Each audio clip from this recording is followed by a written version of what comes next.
कार्तिक मास में ब्रज गोपियों का चीर हरण हुआ है और शरद पूर्णिमा लगभग 11 साढ़े 11 महीने बाद आएगी। अश्विन पूर्णिमा शरद पूर्णिमा कहलाती है, तो लगभग 11 साढ़े 11 महीने बाकी हैं। बस ये मुहूर्त ही सिद्ध करता है कि गोपियों का श्री कृष्ण के साथ कोई दैहिक प्रेम नहीं था, क्योंकि वासना युक्त प्रेम जो है वो इंतजार नहीं करता। वासना युक्त प्रेम तुरंत मिलन चाहता है। बात पकड़िए, ये विशुद्ध प्रेम है, देह रहित प्रेम है, वासना रहित प्रेम है, अलौकिक प्रेम है। इसलिए गोपियों ने इतने लंबे समय का इंतजार भी सहर्ष स्वीकार कर लिया।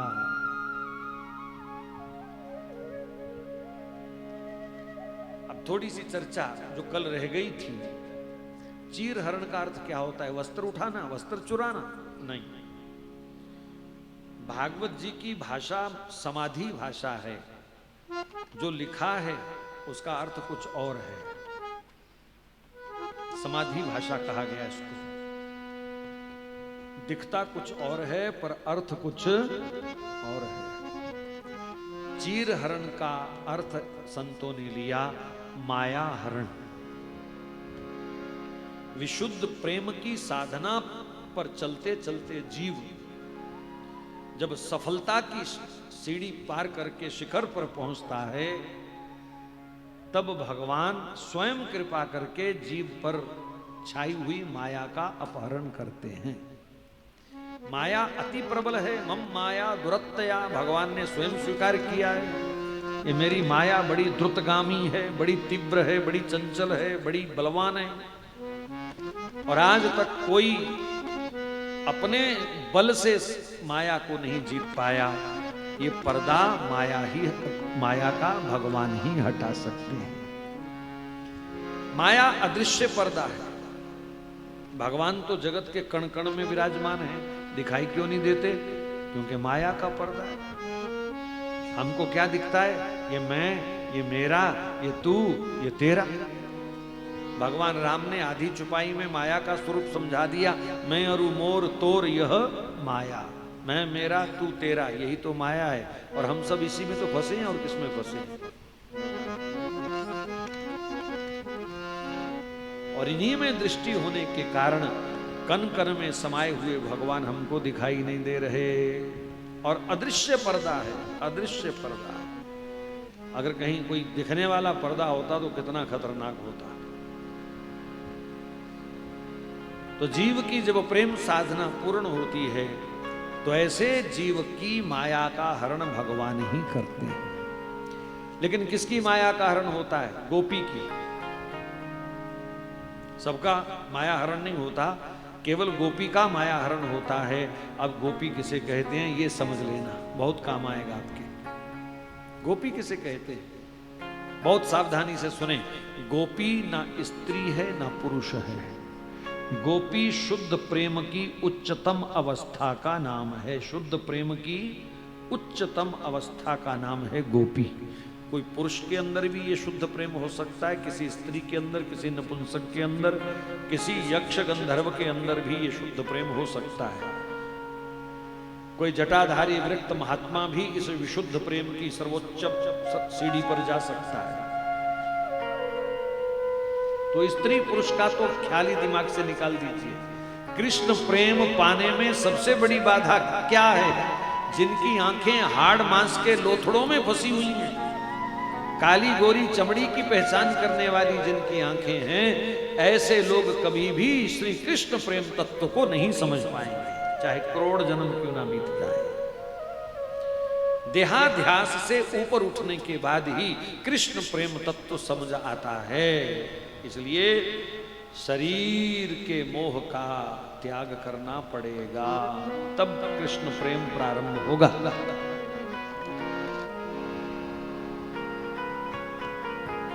हमारी सबसे ज्यादा आसक्ति ही शरीर में है। सबसे ज्यादा ध्यान हम किसका रखते हैं बताओ? बच्चों का, पति का, पड़ोसी का, अपने शरीर का, क्योंकि आसक्ति है। इसको भूख ना लग जाए, इसको प्यास ना लग जाए, इसको गर्मी ना लग जाए, इसको सर्दी ना लग जाए, ये कमजोर ना हो जाए, ये कहीं से दुखे ना। सारा दिन हमको शरीर की चिंता रहती है, अभी ये खाओ तो ये मिल जाएगा, ये खाने से ये होगा, ये करने से ये होगा, है? सारा का सारा मोह हमारा शरीर में फंसा हुआ है। तो यही देहासक्ति है जो शुद्ध कृष्ण प्रेम हमारे भीतर प्रकट नहीं होने दे रही। इससे ऊपर उठना होगा। तो गोपी का पहला अर्थ मैंने दिया, प्रेम की उच्चतम अवस्था का नाम गोपी, ना स्त्री ना पुरुष, कोई लिंग पुलिंग नहीं है गोपी का। दूसरा, गोभी कृष्ण नामामृतम पिबती इति गोपी। गो कहते हैं इंद्रियों को, केवल जीवा से ही नहीं, अपनी प्रत्येक इंद्रिय से जो कृष्ण नाम रस पान करता है, प्रत्येक इंद्रिय से। जैसे अम्बरीश चरित्र में आपने सुना, एक एक अंग उसने भगवान कृष्ण में विनियोग कर रखा है।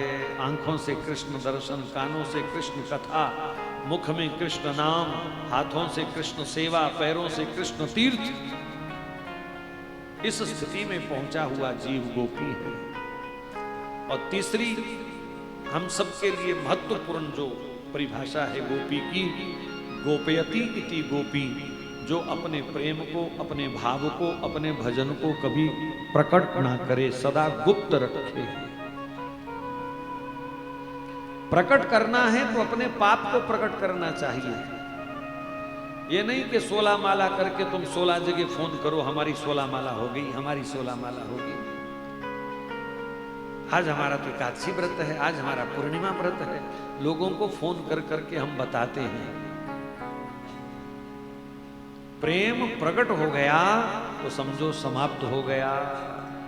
आपने छुई मुई का पौधा देखा है? छुई मुई को ऐसे कोई स्पर्श करे ना तो वो पत्ते सिकुड़ जाते हैं उसी समय, है ना? तो छुई मुई इतना नाजुक माना गया कि कोई उसका स्पर्श कर ले हल्का सा तो वो मुरझा जाता है। लेकिन प्रेम तो इससे भी बहुत सूक्ष्म है, उसको तो स्पर्श करने से वो मुरझाता है, पर प्रेम पर तो किसी की दृष्टि भी पड़ जाए तो प्रेम मुरझाने लग जाता है। प्रेम तब तक ही प्रेम है जब तक वो गुप्त है। और मैं जितनी बार प्रेम शब्द का प्रयोग करूं, इसे संसार से मत जोड़ना। प्रेम सिर्फ भगवान से हो सकता है, संसार से कभी प्रेम नहीं होता, संसार से मोह होता है। प्रेम की परिभाषा है वर्धमान प्रेम, केवल बढ़े उसको प्रेम बोलते हैं। और मोह की परिभाषा है कभी घटे कभी बढ़े, कभी घटे कभी बढ़े। तो संसार में हमारा जिससे भी नाता है, कभी प्रेम बढ़ गया कभी कम हो गया, इसका मतलब वो प्रेम नहीं है, मोह है। और प्रेम की परिभाषा वो सिर्फ बढ़ता है, घटता नहीं है। भगवान से भी अगर आपको लगे कि प्रेम बढ़ गया फिर घट गया, जो लोग कहीं बोलते हैं ना, पहले मेरा बड़ा प्रेम था, 2-3 घंटे पाठ करती थी, अब मन नहीं करता, अब क्या हुआ? इसका मतलब तब कोई कामना थी तुम्हारे अंदर, इसलिए जोर दिया, डंडा दिया, वो कामना पूरी हो गई, प्रेम कम हो गया। तो वो प्रेम नहीं था, वो तेरी कोई कामना थी, तेरी आसक्ति थी, तेरा मोह था। कामना रख करके किसी की चाह करना ये व्यापार है, ये प्यार नहीं है। तो गोपयति इति गोपी, जो सदा अपने प्रेम को, भाव को, पूजा को, पाठ को गुप्त रखे, अपने दान को, व्रत को, तीर्थ को गुप्त रखे, उसका नाम है गोपी। गु मैंने अंधकार, पी गई, अज्ञानता का, वासना का, कामनाओं का अंधकार जिसने पी लिया, उसका नाम है गोपी। तो ऐसी स्थिति में ये देवियां पहुंच चुकी हैं। और ये साधारण देवियां नहीं है। ब्रह्मा जी ने भगवान के अवतार की घोषणा होते ही सबको देवी देवताओं को, ऋषि मुनियों को क्या कहा? जाओ गोपी वाले बनो। तो ये तो सब देवी देवता, दिव्य ऋषि मुनि हैं। 2 प्रकार की गोपियां हैं, ऋषि रूपा और श्रुति रूपा। वेद की ऋचाएं गोपी बनी है और जन्म जन्म तप करने के बाद ऋषि मुनि गोपी बन करके आए हैं। तो ये साधारण शरीर नहीं है, ये साधारण शरीर नहीं है। तो ऐसी गोपियों का भगवान चीर हरण के बहाने माया हरण करते हैं। भगवान को संदेह नहीं था। हम जैसे कलयुगी लोगों का संदेह दूर करने के लिए भगवान ने चीर चुराए। ध्यान से सुनो जरा। साधन ना हो, समय ना हो, एक एक शब्द ध्यान से सुनियो। साधन ना हो, समय ना हो तो काम को दबाना आसान है, पर साधन भी हो, समय भी हो, फिर कोई काम को दबावे तो वही सच्चा साधक होता है, वही सच्चा शुद्ध प्रेमी होता है। यमुना जी के तट पर गोपियां स्नान अवस्था में हैं और प्रियतम श्री कृष्ण उनके पास हैं। एक क्षण के लिए भी गोपियों का मन चलायमान नहीं हुआ।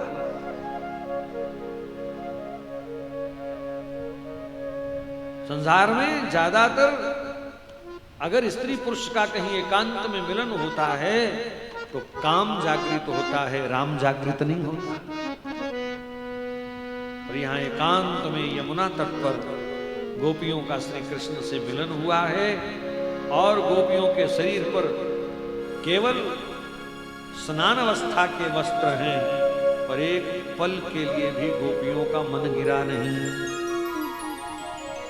श्री कृष्ण का मन तो क्या गिरना था, वो तो पूर्ण पुरुषोत्तम भगवान है, 6 वर्ष के।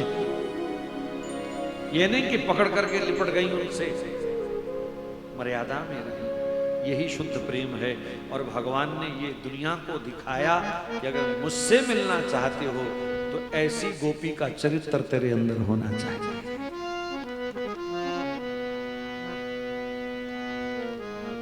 तब गोपियों को भगवान ने शरद पूर्णिमा का निमंत्रण दिया।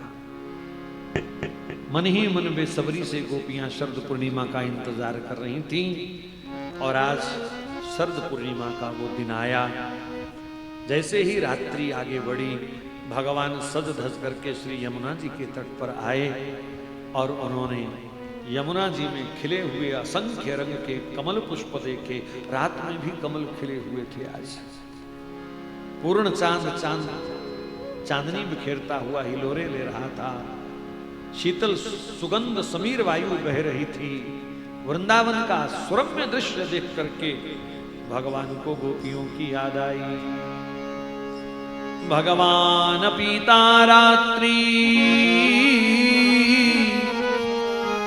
शरदोत फुल्ल मल्लिका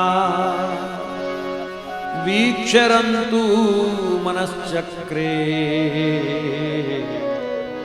योगमाया मुपाश्रिता। भगवान ने वृंदावन का ये सुंदर दृश्य देखा। चंपा चमेली, रात की रानी जूही, दिव्य सुगंधी इन पुष्पों की सर्वत्र फैली हुई है। चंद्रमा चांदनी के साथ मादकता बिखेर रहे हैं। ऐसा दृश्य देख करके भगवान को गोपियों का स्मरण हुआ। उन्होंने योग माया, यहाँ योग माया लिखा है, वृंदावन में कोई माया का प्रवेश नहीं होता, वहां राधा रानी ही सर्वस्व हैं। तो सुखदेव जी की मजबूरी थी, उन्होंने भागवत जी में स्पष्ट राधा नाम नहीं बोला। उसका कारण सुनो। राधा नाम मात्रेण मूर्छा क्षण मास की भवेत। राधा शब्द बोलते ही सुखदेव जी को 6 महीने की मूर्छा आ जाती है। राधा नाम उनका गुरु मंत्र है और अपने गुरु मंत्र का कोई स्पष्ट उच्चारण नहीं करता। घंटा 2 घंटा मूर्छित, 4 घंटा मूर्छित पड़े राधा नाम गाते तो हमने भी देखे भैया इस कलयुग में। आज भी वृंदावन में ऐसे आपको साधक मिल जाएंगे, 8-8 घंटे बेहोश पड़े रहते हैं, रात रात भर बेहोश पड़े रहते हैं राधा नाम गाते गाते। तो सुखदेव जी महाराज तो परमहंस परम वीतराग महामुनि हैं, उनको तो माया का स्पर्श नहीं है। उनके अंदर कितना प्रेम होगा राधा रानी के लिए। उनकी तो कम से कम समाधि 6 महीने की लगती थी, इससे ज्यादा भी लगती होगी। तो अगर सुखदेव जी के सामने वो राधा नाम बोल देते तो उनकी लग जाती समाधि और परीक्षित बेचारे बीच में लटक जाते। इसलिए यहां भी राधा रानी के लिए क्या शब्द प्रयोग किया? योग माया उपाश्रिता, योग माया का आश्रय लिया। यानी राधा रानी से प्रार्थना करी कि आओ अपनी समस्त सखी सहचरी को संग लेकर के लाडली जू महारास में पधारो, आपको नित्य रास को समय है गयो। श्याम सुंदर ने निमंत्रण देने के लिए अधरों पर बंसी रख करके सुंदर तान छेड़ी।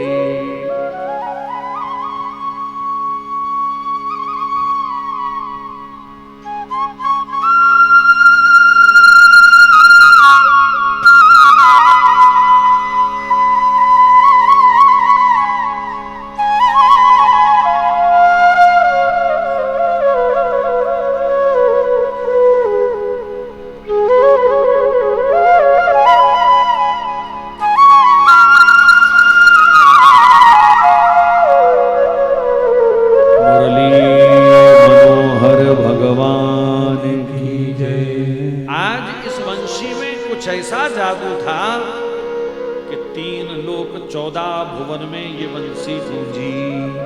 लेकिन जानते हो सुनाई किस किस को दी? जिनका चीर हरण अर्थात माया हरण हो चुका था, वही शुद्ध प्रेमी इस बंसी को सुन पाए। और बंसी की तान सुनते ही गोपियों के हृदय में, पैरों में हलचल शुरू हो गई। चंदा की चांदनी में यमुना के तीरे तीरे। अब समय है भैया, आंखों में सुंदर वृंदावन का दृश्य बनाओ और फिर प्रेम से इन शब्दों को गाओ। चंदा की चांदनी में यमुना के तीरे तीरे, चंदा की चांदनी में यमुना के तीरे तीरे, ओ चंदा की चांदनी में यमुना के तीरे तीरे, चंदा की चांदनी के तीरे तीरे। मस्ती से मुरली बजाए धीरे धीरे, मस्ती से मुरली बजाए धीरे धीरे, मस्ती से मुरली बजाए धीरे धीरे, मस्ती से मुरली बजाए धीरे धीरे। मोहन की शाम की,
चोरी चोरी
मीरा जी लिखती है,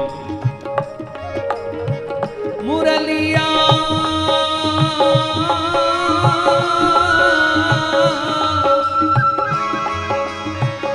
मुरलिया बाजी यमुना मेरे शाम ने बंसी बजाई, बैठ कदम यमुना के दर्द न जाने, दर्द न जाने, न पीर पहचाने, सखी शाम बड़ा बेपीर, मीरा के प्रभु गिरधर नागर, मीरा के प्रभु गिरधर नागर,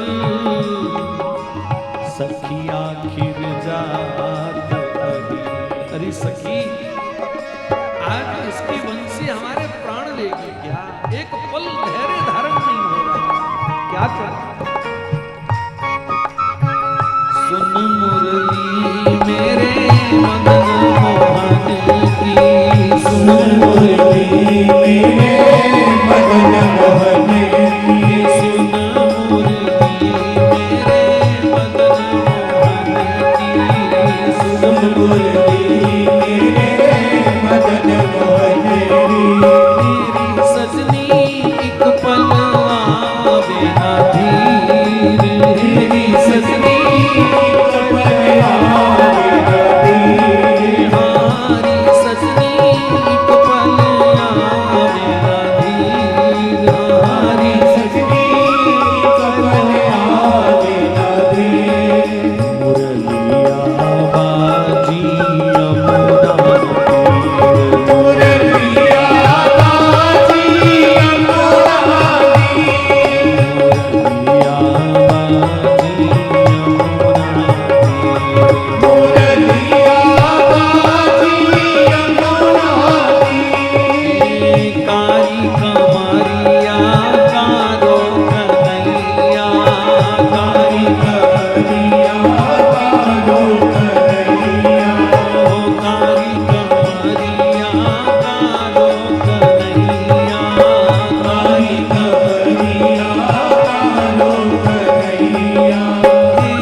चारे की टोटकरी ससुर के आगे, भोजन की थाली गाय के आगे रखे, लियो खाओ।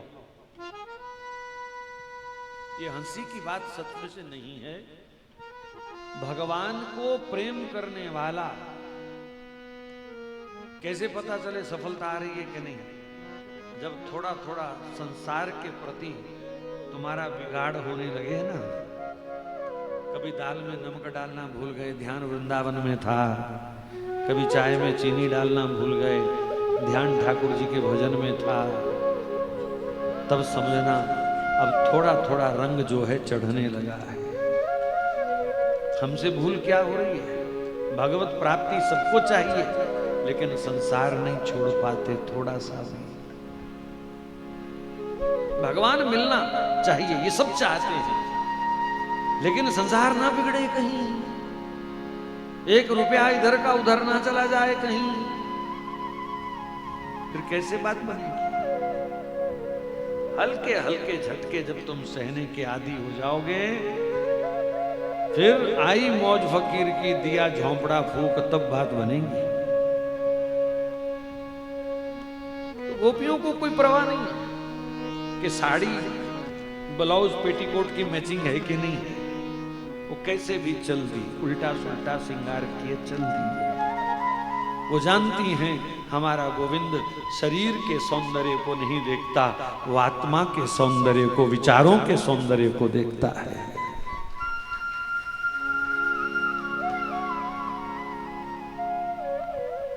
कुबरी कौन सी रूपवती थी, आगे कथा आएगी आज। शबरी का रूप देख के गए थे भगवान उसके पास, तो सब गोपियां भगवान के सन्मुख प्रस्तुत हो गईं। भगवान ने बंसी बंद करके दोनों भुजा उठा करके गोपियों का स्वागत किया। स्वागतम वो महाभागा प्रियम किम करवाणि वा ब्रजस्यानामयम कश्चित ब्रूतागमन कारणम। एक पंक्ति में जोरदार स्वागत किया जी। स्वागतम वो महाभागा, हे महाभाग्यशालिनी ब्रजवनिताओ। किसको कहते हैं महाभाग्यशाली? अरबोंपति को कि करोड़ोंपति को कि लखपति को? कौन है भाग्यशाली?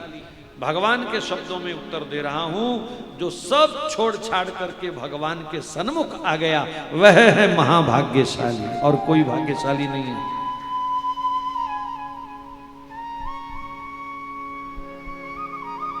तो भगवान ने कहा स्वागतम वो महाभागा, मैं आपका स्वागत करता हूं, कहो आज आपके लिए क्या करूं। लेकिन अगली पंक्ति में भगवान ने जबरदस्त मारा धक्का। शर्म नहीं आती तुम्हें? आधी रात के समय घर परिवार पति बच्चे छोड़ करके ये जंगल में मेरे पीछे डोलने आ गई हो? शर्म नहीं आती तुम्हें? तदियात, चलो यहां से निकलो। मां चिरम गोष्ठ, एक पल मत रुको, निकलो यहां से, चलो।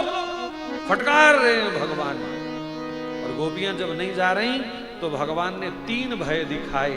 पहला भय, रात को हिंसक जानवर घूमते हैं नदी के तट पर, मरने आई हो, खा जाएगा कोई शेर चीता हाथी भालू तुम्हें, टस से मस नहीं हुई। दूसरा भय दिखाया, तुम्हारे बच्चे जग जाएंगे। बच्चे जग गए तो परिवार के लोग जग जाएंगे, फिर मोहल्ले के, फिर सारे नगर के, और हल्ला हो जाएगा, तुम्हारी बहू तुम्हारी बेटी रात को कहां गई, क्यों गई, नाक कटाने आई हो, चलो चलो निकलो यहां से। फिर भी गोपियां पीछे नहीं हटी। तो भगवान ने तीसरा भय दिखाया, तुम अपने पतियों को छोड़ करके मेरे पीछे भ्रमण कर रही हो, वो भी रात्रि काल में, तुम्हें नरक मिलेगा, तुम्हें नरक मिलेगा। भगवान ने यहां पतिव्रत धर्म का बड़ा सुंदर व्याख्यान दिया। जानती नहीं हो, सुना नहीं, कहीं पढ़ा नहीं? दुश्शीलो दुर्भगो वृद्धो जडोरोग्य धुनो पीवा। पति कैसा भी क्यों ना हो, दुश्शील दुर्भाग्यशाली वृद्ध रोगी जड़ मूर्ख, एक बार जिसके साथ गठजोड़ हो गया, स्त्री के लिए वही उसका सब कुछ है। चली जाओ, चली जाओ। श्याम सुंदर के ऐसे अप्रिय वचन सुन करके गोपियां स्तब्ध हो गईं, सुन्न सी हो गईं, और एकदम गर्दन झुक गई, कमर झुक गई, आंखों से टप टप अश्रु बहने लगे। पर शुकदेव जी कहते हैं गोपियां विचलित नहीं हुई, उनका मन श्री कृष्ण से हटा नहीं, वो दुविधा में नहीं आई कि यहां रहें कि पीछे जाएं। अभी भी वो दृढ़ निश्चय से गोविंद के पास हैं, सामने खड़ी, और बड़े आराम से कहती हैं कृष्ण, हम सारा दिन गोबर थापने वाली, गाय बछड़ों के संग रहने वाली, गोबर मूत्र से हमारे वस्त्र सदा सने रहते हैं, हम कभी सत्संग नहीं गई, हम कभी कथा वार्ता में नहीं गई, हमने कोई ऐसा ग्रंथ शास्त्र नहीं पढ़ा, अनपढ़ अंगूठा टेक सब। हमको कौन समझाता पतिव्रत धर्म क्या होता है। और आज आपने जो पतिव्रत धर्म की सुंदर व्याख्या हमको दी, उसे सुनकर के हमें बड़ा आनंद आया। बोले क्या आनंद वाली क्या बात है? बोले कृष्ण यत्पत्य पत्य सुहृदा मनुवृत्ति रंग स्त्रीणाम स्वधर्म इति धर्मविदात्वयोक्तम। आपने जो बोला है, अगर यही पतिव्रत धर्म है गोविंद, तो संसार में सबसे श्रेष्ठ पतिव्रता हम हैं। भगवान ने कहा वाह भाई वाह, आधी रात के समय अपने पतियों को छोड़ करके जंगल में मेरे पीछे घूम रही हैं और ऊपर से कह रही हैं कि सबसे श्रेष्ठ पतिव्रता हम हैं। ये कौन सी परिभाषा हुई? अब गोपियों के विचार ध्यान से सुनना।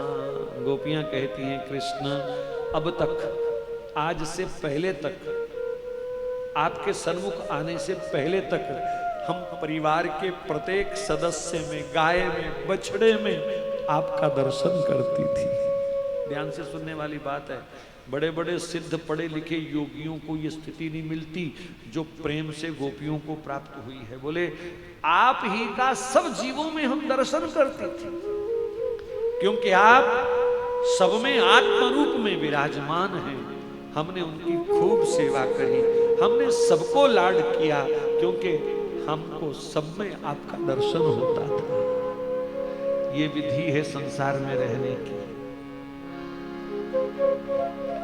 ये अनपढ़ गोपियां सिखा रही हैं पढ़े लिखे लोगों। आज तक सब में हम आपका दर्शन करती थी, क्योंकि आत्मा रूप में आप सब में विराजमान हैं। परंतु वही सर्वात्मा आज सामने प्रकट हुआ है, तो वो तो छूट नहीं थे। फिर गोपियों ने भगवान से कुछ प्रश्न कर दिए छोटे छोटे। कहा कृष्ण गंगा पास बहती हो तो कोई प्यासा कुआं खोदने जाता है? क्यों जी? गंगा पास बह रही हो तो प्यास बुझाने के लिए कोई फावड़ा लेके कुआं खोदेगा? नहीं।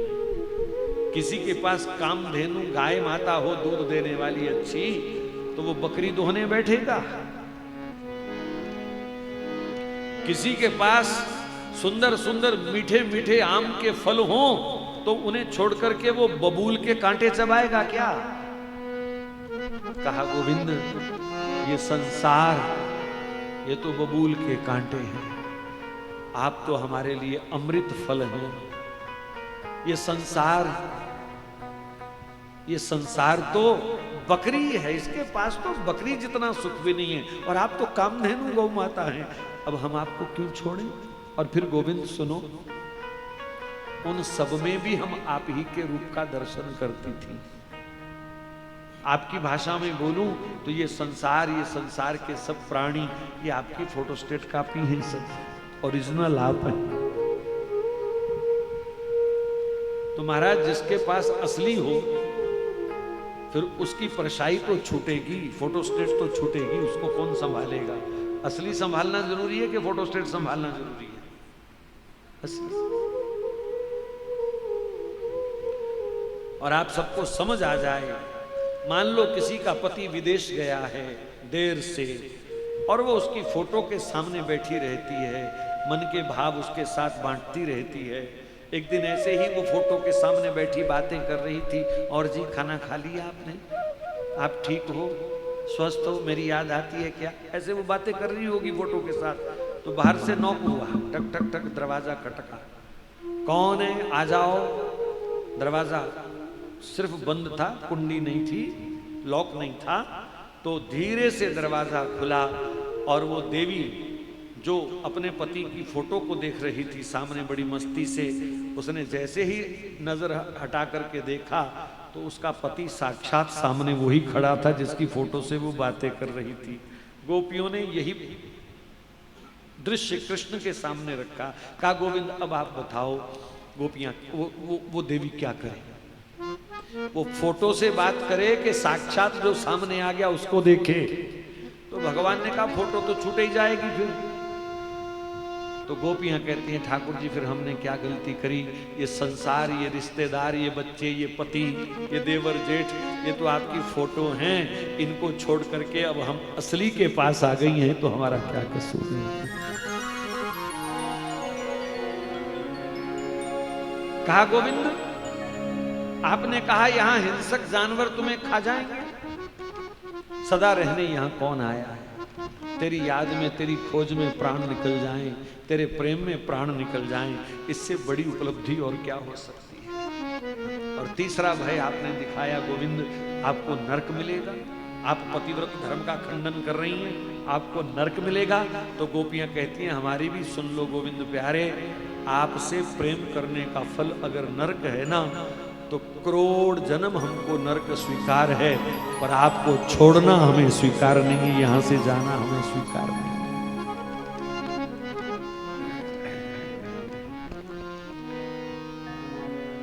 ऐसी ऐसी मजबूत निष्ठा गोपियों की भगवान ने देखी, तो भगवान मुस्कुरा करके गोपियों को देखने लगे। अरे देवी, मैं तो ऐसे ही व्यंग कर रहा था।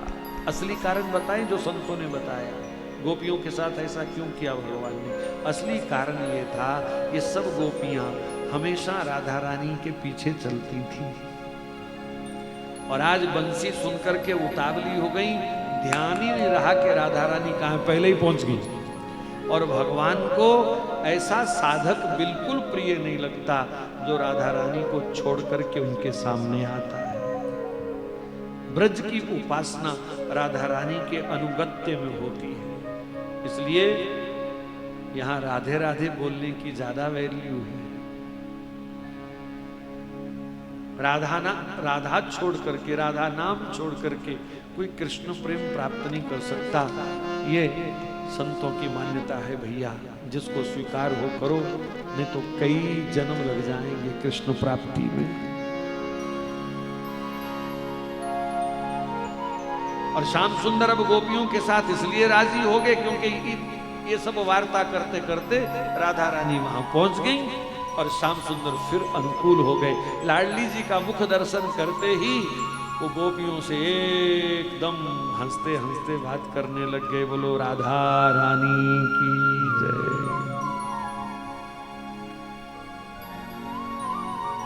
अब यमुना तट पर उनका विहार प्रारंभ हुआ। रास का मतलब कोई नाचना कूदना नहीं होता भाई, एक दिल से भ्रांति निकालो। ज्यादातर लोग हिंदू क्या समझते हैं, रास का मतलब कृष्ण गोपियों के साथ नाचे। रास के अंदर नृत्य उसका एक अंग है। रसो वैसा, भगवान रस स्वरूप हैं, और सब रस जहां एक साथ इकट्ठे हो जाएं वो रास है। रास रस का समूह है, उसमें केवल नाचना नहीं है, उसमें रोना भी है। अभी गोपियों को रुला दिया ना 2 मिनट में, आई थी रास करने, रुला दिया। भय भी उसका एक रस है।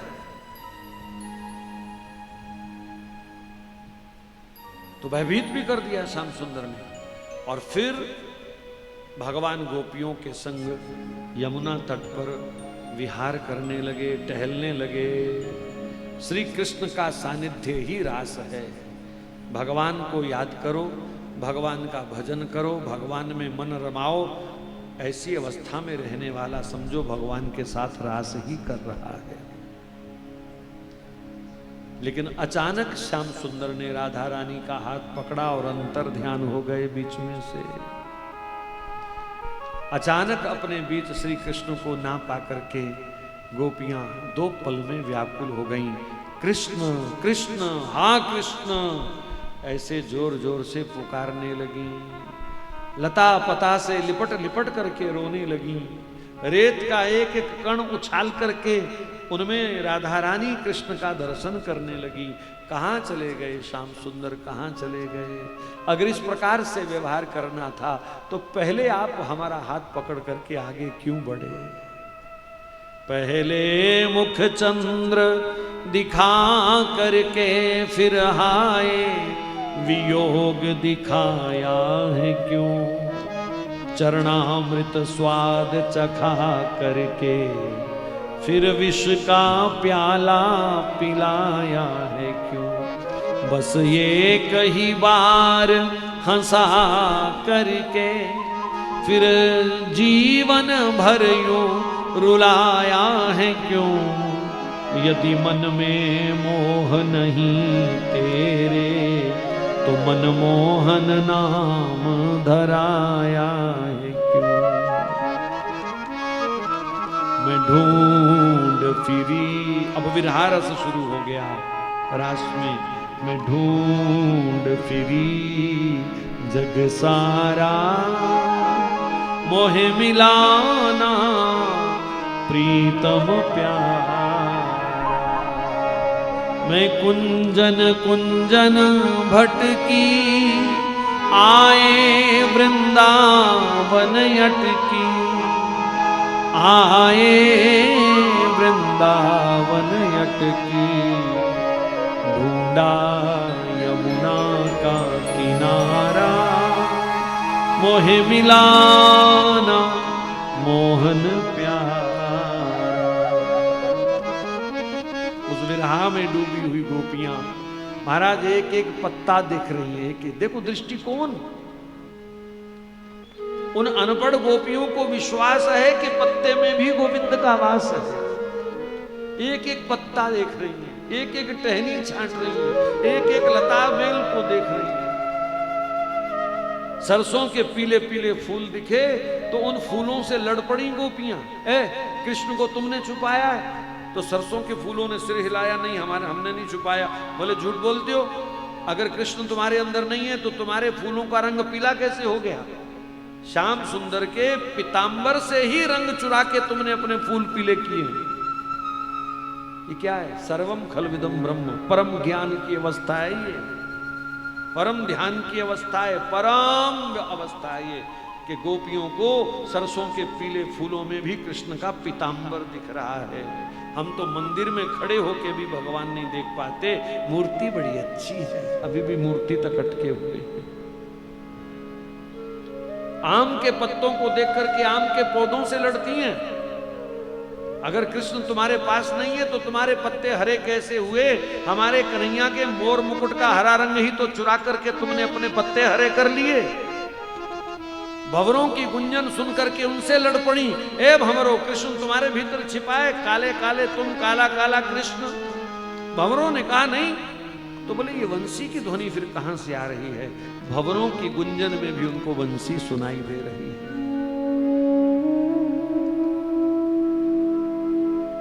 रात के समय कुछ हिरणियां वहां घूम रही थीं। वो अचानक गोपी के पास आकर के खड़ी हो गई। हिरण की आंख बड़ी चमकीली होती है। तो गोपियां हिरणियों से कहती हैं, आपने कृष्ण को देखा है? अब हिरणियां बोली तो नहीं, लेकिन सिर हिलाया होगा, हमने नहीं देखा। झूठ बोलती हो, उस नटखट ने तुम्हें पढ़ा करके भेजा है कि मेरा पता ना बताना। जरूर तुमने कृष्ण को देखा है, दोनों को देखा है। तो हिरणियों ने पूछा होगा कि हम पर ऐसा आरोप क्यों लगा रही हो? तो बोले, अगर आपने युगल सरकार का दर्शन नहीं किया तो तुम्हारी आंखों में चमक कहां से आई? इतनी चमकीली आंख तो उसी की रह सकती है जिसने युगल सरकार का खूब दर्शन किया हो। कितनी बारीकी में चली गई हैं गोपियां। आगे चल करके भगवान श्याम सुंदर ने राधा रानी को भी छोड़ दिया।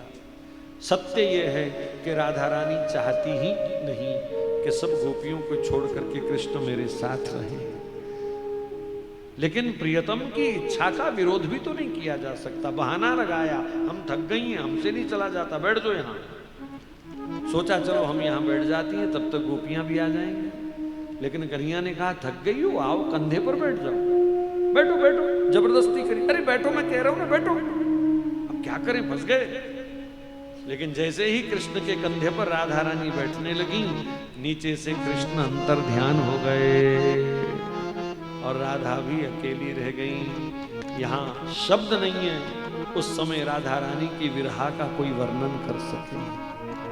हा कृष्ण, हा कृष्ण, हा कृष्ण। लेकिन बहुत बड़ा अंतर है एक सोच का। शायद सबको मेरी बात समझ ना आए। राधा रानी को ये चिंता नहीं है कि मुझे अकेला छोड़ करके वो चले गए। राधा रानी की चिंता है कि इस समय श्याम सुंदर अकेले हैं। याद रखना, अगर कृष्ण प्रेम की प्राप्ति करना चाहते हो तो रत्ती भर भी अगर स्वसुख की कामना है तो कृष्ण प्रेम को वो कामना कलंकित कर देगी। अपने सुख की वांछा नहीं होनी चाहिए। उनको सुख कैसे दूं, उनको प्रसन्न कैसे करूं, उनको राजी कैसे करूं, यही है ब्रज का कृष्ण प्रेम सार।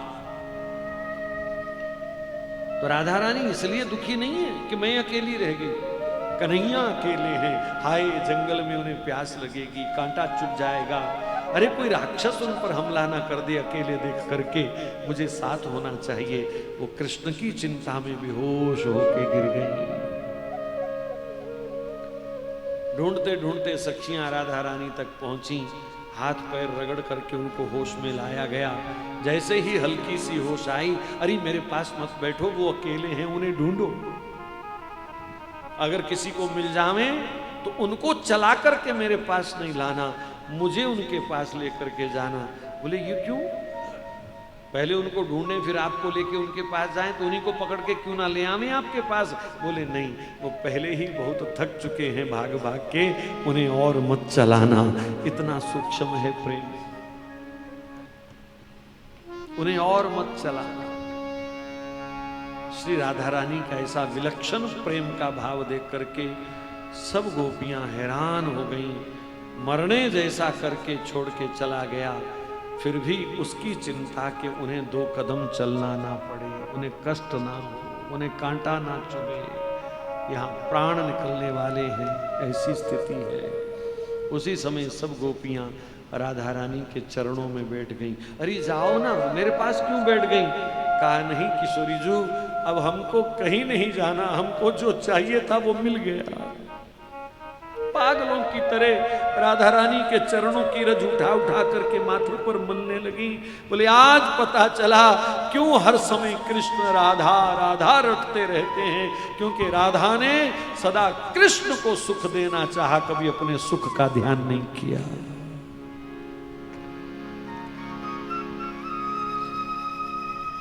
आपका हृदय कितना कोमल है किशोरी जी, आप उस निष्ठुर के प्रति भी कितनी सहृदय भाव से प्रेम कर रही हैं। आज हम धन्य हो गई ऐसी महारानी पाकर के। अब हमको इन चरणों को छोड़ करके कहीं नहीं जाना, अब हम कृष्ण को नहीं ढूंढेंगी, अब हम अपनी परीक्षा लेंगी, आहों में असर होगा तो घर बैठे बुला लेंगे। सुखदेव जी कहते हैं जैसे ही गोपियों ने राधा रानी के चरणों की रज को अपने मस्तक पर लगाया, श्री जी कितनी दयालु है, कितनी दयालु है। अपने चरणों की रज का स्पर्श देकर के लाडली जी ने सबके अंदर राधा तत्व भर दिया। मात्र चरण रज का स्पर्श पाने से सब गोपियों के अंदर राधा तत्व आ गया। राधा तत्व आ गया मतलब शरीर विभिन्न है पर आत्मा सबकी राधा हो गई। क्या प्रमाण है? क्या प्रमाण है? प्रमाण है गोपी गीत। यहां संगीत प्रेमी कीर्तन प्रेमी लोग बैठे हैं, क्या एक गीत बिना प्रैक्टिस के 2 लोग भी गा सकते हैं एक साथ? बोलो, बिना अभ्यास किए 2 लोग भी क्या एक गीत गा सकेंगे? नहीं गा पाते। लेकिन गोपी गीत हजारों नहीं, लाखों नहीं, करोड़ों गोपियों ने बिना प्रैक्टिस के एक साथ गाया। मैं थोड़ा स्पष्ट कर दूं, कितनी गोपियां थी रास में? बड़ा तर्क करने वाले जो लोग हैं उन्होंने भी गोपियों की संख्या 16,000 मानी है, लेकिन परम संत चैतन्य महाप्रभु की कृपा पात्र जीव गोस्वामी जी महाराज के अनुसार महाराष्ट्र में गोपियों की संख्या 30 करोड़ है। चिन्मय सीमा रहित वृंदावन है। ये लौकिक लीला नहीं है, अलौकिक लीला है। अब आपकी मर्जी, 30 करोड़ पर विश्वास करो चाहे 16,000 पर विश्वास करो, लेकिन एक साथ सब एक गीत कैसे गा सकते हैं? एक गीत, एक राग, एक लय, एक धुन, एक पुकार, एक तड़प, एक प्यास, एक आस, एक जिज्ञासा, एक उमंग, एक तुरंग, सब कुछ एक, क्योंकि सबके भीतर तत्व एक है, राधा। यहां भीतर बाहर जितने स्पीकर लगे हैं, बॉक्स लगे हैं, इन सब में से एक ही आवाज क्यों आ रही है? क्योंकि एक मेन माइक से आवाज जा रही है। ऐसे ही श्री राधा तत्व सबके हृदय में जागृत हो गया और सबके मुख से एक ही वाणी प्रकट हो रही है। गोपियों ने गोपी गीत गाया। भागवत जी का सबसे पवित्र गीत है ये गोपी गीत। आपके पास मोबाइल है? गूगल पे लिखो गोपी गीत, जल्दी लिखो और मेरे साथ साथ गाओ। ना गा सको तो कानों से सुनो।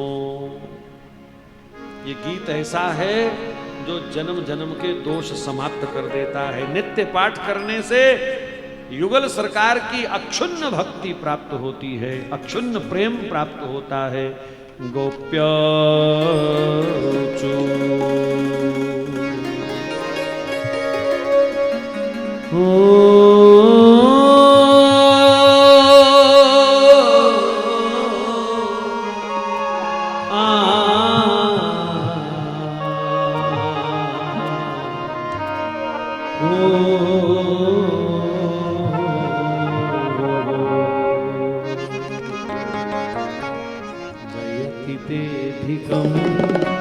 जन्मना प्रजा शयद इंदिरा शाश्वत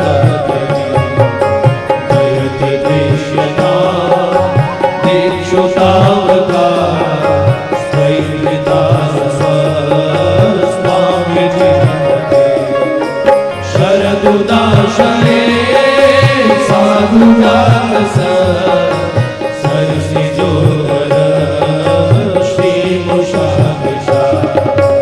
सुरनाथ ते शुभदासिका वरदन घन तो देह किंगला विष चला गया व्याल राक्षसा वर्ष मारुता वैकुंठा विष गया प्रजा विश्व को भया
दीपिना कलिलता मना कांत गच्छति दिन परीक्षणे नीलकुंतले वनरुहालकं विप्रदावतं घनरजस्वलं दर्शयन् मुहो मनसि न स्वरं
कर्कशेषु तेनाट्विमट्सि तद्व्यथतेन किंस्वित् कुरुपादिभिर्भ्रमति धीर्भवदाजुषाण। आओ श्याम जी कन्हैया नंद लाल जी, आओ श्याम जी कन्हैया नंद लाल जी, मेरे प्राणों से प्यारे गोपाल जी।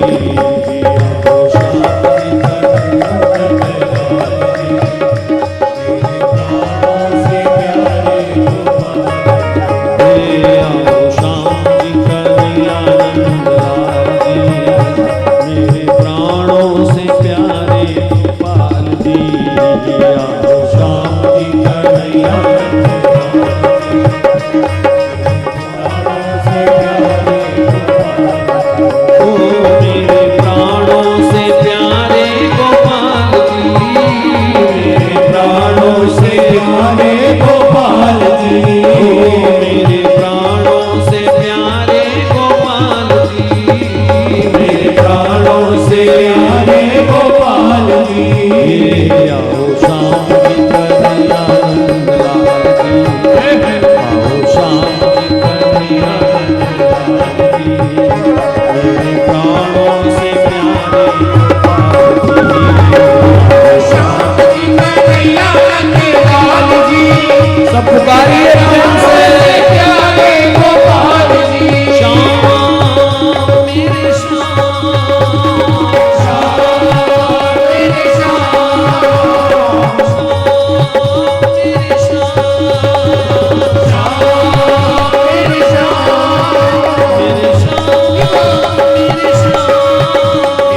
प्रेम से, दर्द से, विरहा से, निस्वार्थ निष्काम अंतरंग वृत्तियों से परिपूर्ण ये गीत जैसे ही पूर्ण हुआ, सहस्रों सहस्रों गोपियों के मध्य भगवान प्रकट हो गए।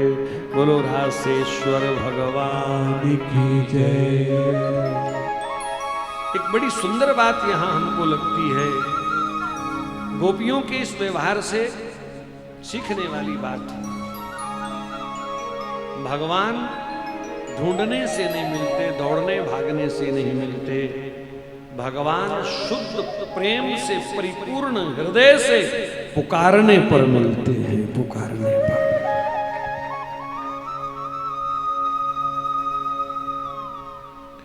भगवान ने जैसे ही मुस्कुराते हुए गोपियों को देखा, सब एकदम प्रसन्न हो गए, कोई शिकवा नहीं, कोई उलाहना नहीं।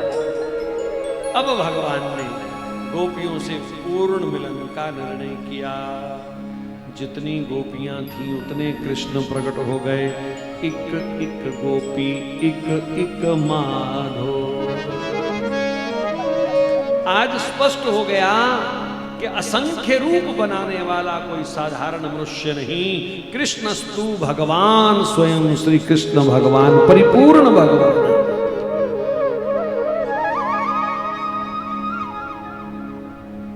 एक एक गोपी के साथ हाथ पकड़े हुए कृष्ण जा रहे हैं। अब किसी भी गोपी को कृष्ण का अभाव नहीं है, तो मन इतना प्रसन्न था, और प्रसन्नता में फिर नाचने का भी मन करता है। रो लिया, धो लिया, तड़प लिया, बिलख लिया, ढूंढ लिया, पहले पा लिया फिर गवा लिया, लेकिन अब तो पूर्ण रूप से श्री कृष्ण मिल गए हैं, तो मन नाचने लग गया। लेकिन अपने नाचने की इच्छा कृष्ण के सामने कैसे प्रकट करें? अपनी इच्छा प्रकट करना तो स्वार्थ है। अब गोपियां शुद्ध प्रेम को प्राप्त कर चुकी हैं, इसलिए उन्होंने नहीं बोला कि हमारे संग नाचो कृष्ण, या हमारा नाचने का मन है। गोपियां चलते चलते पैर थोड़ा जोर से रखने लगी ताकि पायल की आवाज आवे। चलते चलते ताली बजाने लगी, चूड़ी खनखनाने लगी, चलते चलते थोड़ा मटकने लगी। तो उन्हें देख करके कृष्ण समझ गए कि अब गोपियों की मेरे साथ नृत्य करने की इच्छा हो रही है। आपकी भी हो रही है? किसी की रखनी चाहिए। ठाकुर जी के संग नाचने की इच्छा रखनी चाहिए। ब्याह शादियों पे तो हम सड़कों पे भी नाच लेते हैं। तो गोपियों के इस भाव को जैसे ही ठाकुर जी ने देखा, अधरों पर बंसी रख करके उन्होंने सुंदर तान छेड़ी, और उस तान पर अब गोपियों के पांव थिरकने लगे। मेरे मन में बसा, मेरे तन में बसा मेरा रसिया, मैं तो झूम झूम नाच नाच गाऊंगी। मेरे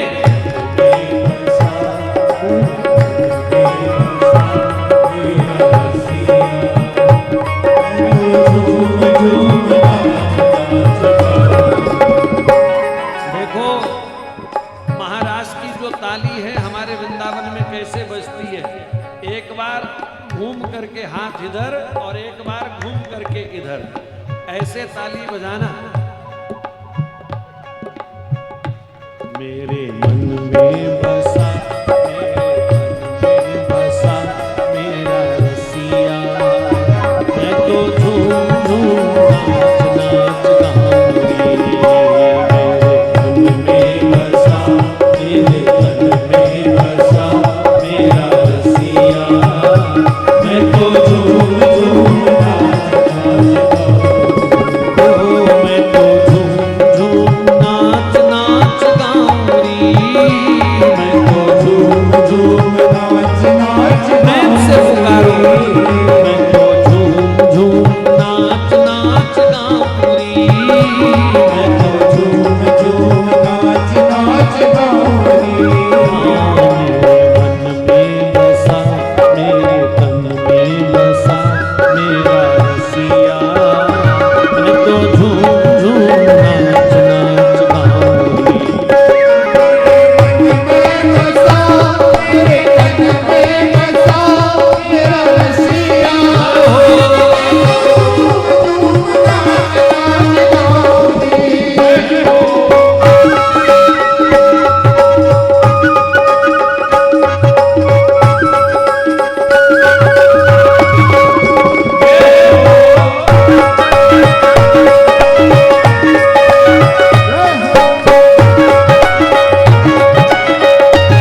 झंझनाती, मेरी पायल बजे झंझनाती, मेरी पायल बजे झंझनाती,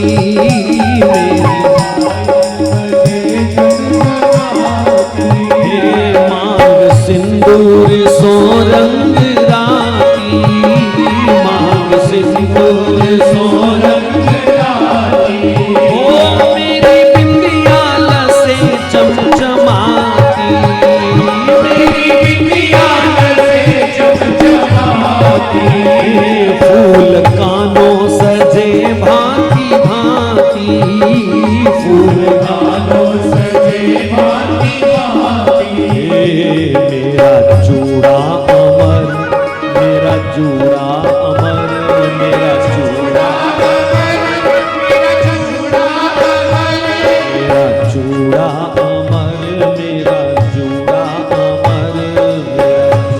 अमर, मेरा चूड़ा अमर, मेरा रसिया मैं तो झूम झूम नाच नाच गाऊंगी, मेरे मन में बसा, मेरे मन में बसा, मेरा रसिया हो,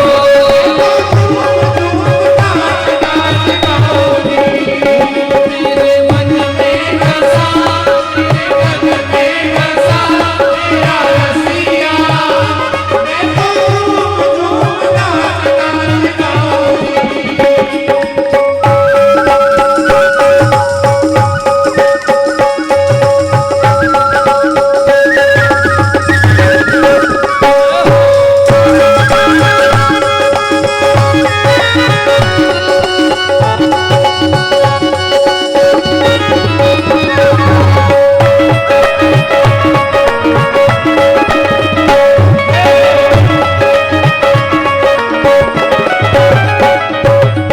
ओ मेरा जग में सफल हुआ फेरा, मेरा जग में सफल हुआ फेरा, मेरा जग में सफल हुआ फेरा, मेरा जग में सफल हुआ फेरा, मिट गया मेरे मन का अंधेरा, मिट गया मेरे मन का अंधेरा, मैं हुई उसकी प्रीतम को मेरा, मैं हुई उसकी प्रीतम को मेरा, मैं हुई उसकी प्रीतम को मेरा, मैं हुई उसकी प्रीतम को मेरा, हुआ अभी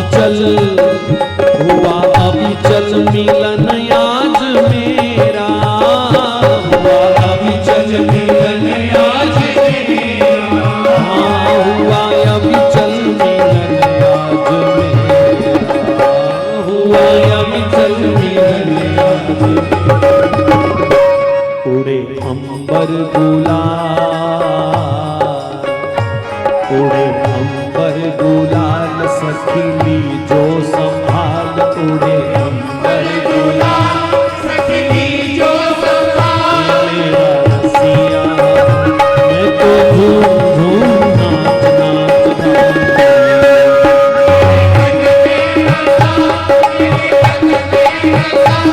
मेरा रसिया हो,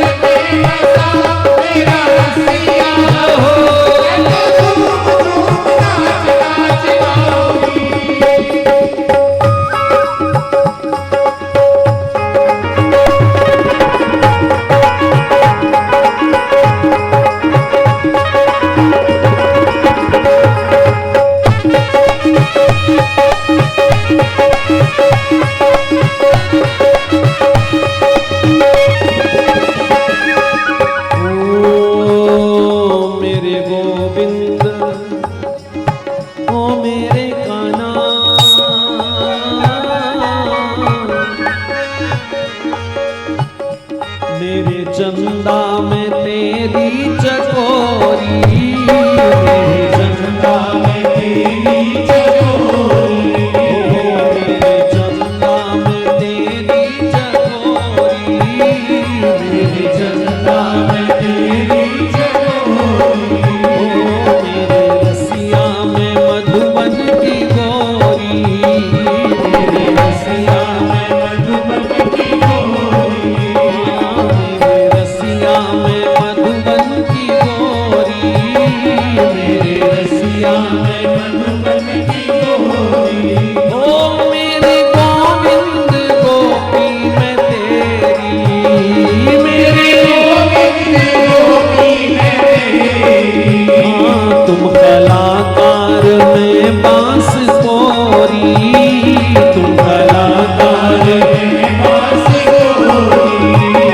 तुम कलाकार मैं दास कोई, तुम कलाकार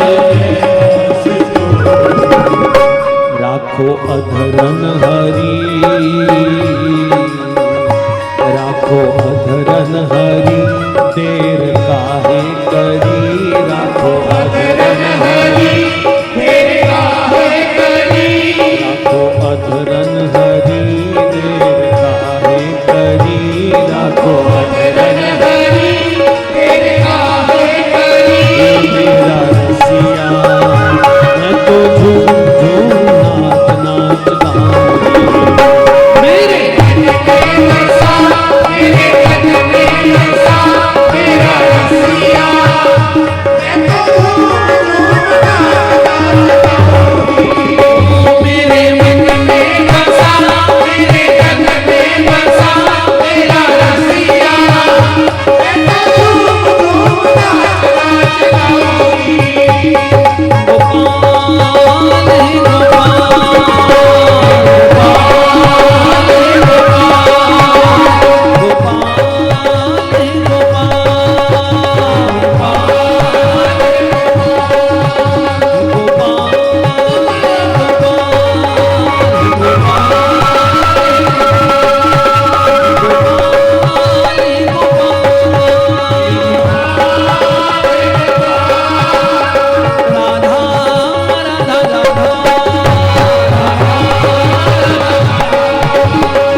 रासेश्वर भगवान की,